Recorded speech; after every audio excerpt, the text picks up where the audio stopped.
নমস্কার, দিনলিপির কুকিং ব্লগে আপনাদের সবাইকে স্বাগত। এই যে বন্যরা বনে সুন্দর আর পানিফলরা জলে সুন্দর। চলুন আজকে পানিফল দিয়ে কি করছি দেখুন। হালুয়া বানিয়ে খাওয়াবো, পানিফলের আটার হালুয়া। আমি এই প্রথম খেলাম কিভাবে রান্না করে, অনেকে হয়তো খেয়েছেন, আমি কিন্তু খাইনি। এই যে চলুন, এই যে পানিফলগুলো সাজিয়ে নিচ্ছি। এই যে তার থেকে এই যে শুকিয়ে এটা যখন শক্ত হয়ে যায় পানিফলগুলো, তার আটা পাওয়া যায়। এই যে পানিফলের আটা আমি একজনের থেকে শিখলাম, আমি আগে কিন্তু খাইনি কোনো দিন। চলুন এবার কি করে বানালাম, কি কি লাগে আপনাদের বলি। 250 পানিফলের আটা কিনে নিয়েছি 60 টাকা দিয়ে, আর এটা বানানো হয়ে গেছে। এই যে চলুন, এই যে আটাটা 250 গ্রাম আছে। এইটাকে আর থালাটাকে আগে ঘি মাখিয়ে নেওয়া হয়েছে, এর মধ্যেই মানে হালুয়াটাকে বা সুজিটাকে যেটাই বলুন ওটাকে ফেলবো হয়ে যাওয়ার পর।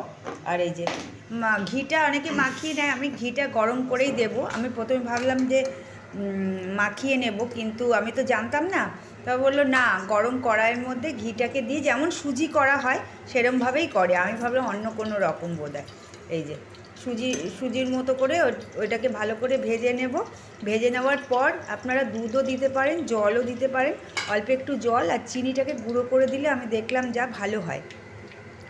আমি অল্প করে করেছি, 100 গ্রাম এতে 100 গ্রাম পানিফলের আটা নিয়েছি, আর 10 গ্রামের মতো দেখুন ঘি নিয়েছি। কাজু বাদামটাকে ভেজে নিচ্ছি। অল্প ড্রাই ফ্রুট অনেক কিছু দেওয়া যায়, কিশমিশ, কাজু, পেস্তা। আমাদের বাড়িতে কেউ খায় না এই বাদাম ঠাদাম জাতীয়, সেই জন্য আমি একটুখানি শুধু কাজু বাদাম দিলাম।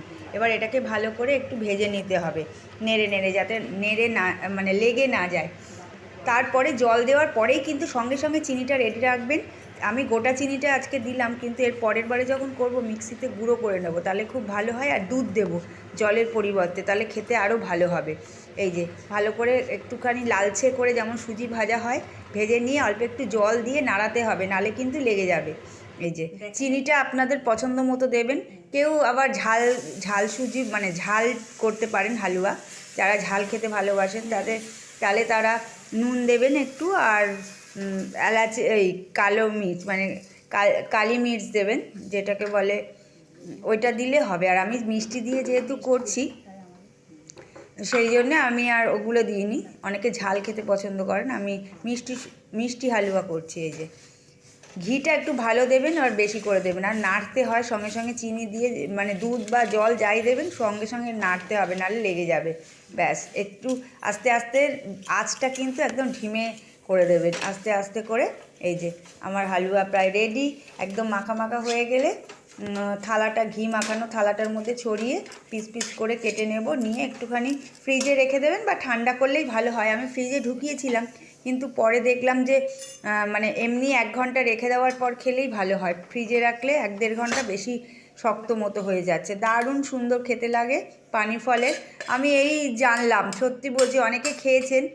আমার মানে আমার এক বিহারের বন্ধু, সে আমাকে বলেছে, বান্ধবী, সে আমাকে দেখিয়ে দিল যে কি করে এটা করতে হয়। যে আপনারা অনেকে খেয়েছেন বা অনেকে খাননি, যদি কেউ খেয়ে থাকেন তাহলে আমাকে অবশ্যই কমেন্ট করে জানাবেন। যারা না খেয়েছেন তারাও অবশ্যই কমেন্ট করে জানাবেন। আমার বাড়িতে এই প্রথম হলো।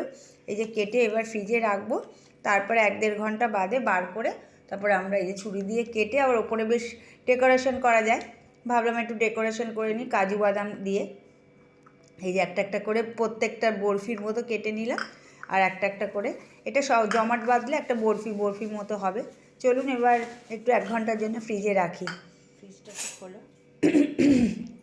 এবারে ফ্রিজের নিয়ে যাচ্ছি, আর খেয়ে মানে খাওয়া মিষ্টি, তো মিষ্টি খেতে অনেকেই পছন্দ করেন, আবার অনেকে ঝালটা খেতে পছন্দ করেন।